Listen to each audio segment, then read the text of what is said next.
गा होई गइल लाल करे दीदिया सावा ए जीजा जी का हो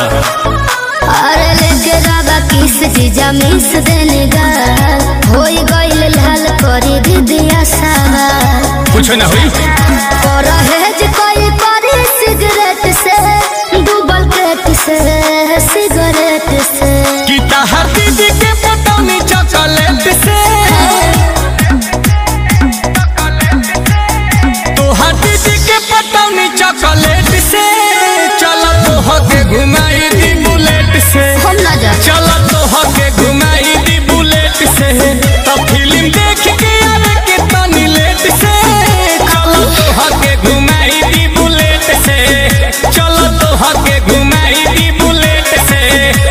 के बैठबू की ऐठबू कहीं का दीदिया से तो तोरे आंख छोड़ा दे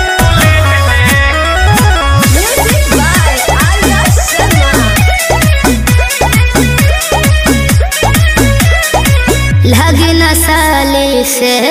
काहे हटी न हाले से अरे मुँहवे जर जाई अरे बाप रे बाप दूध के छाले से कि एगो हाथ से न बाजेला सुनो ना होई ताली हो साली जीजा के खातिर होली जहाँ तो घरवाली हो अभी जाई होने लाए तनी लेट से काहे? दूसर गेट से तनी लेट से कि तहर दीदी के पटौनी चॉकलेट से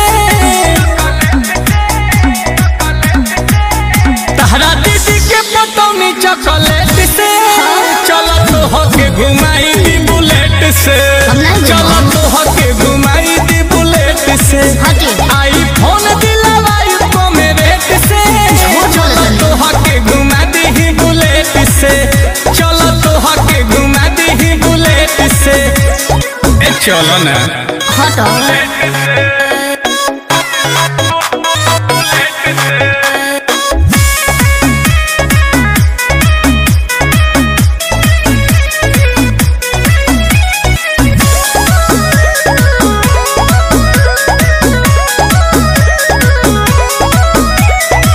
रहवा से जबर बा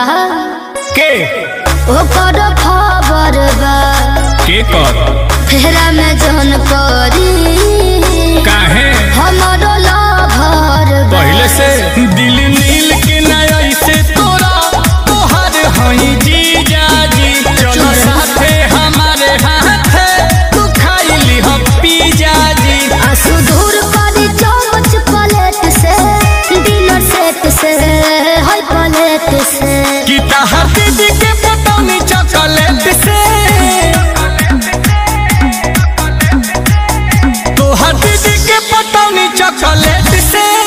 चल तोहके घुमाई दी बुलेट से बोलाई कि का चल दीदी? तोहके घुमाई दी बुलेट से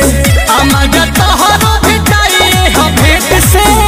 चल तोहके घुमाई दी बुलेट से कि चल तोहके घुमाई दी बुलेट से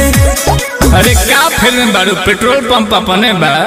तेल के कमी ना होई हाँ तो चली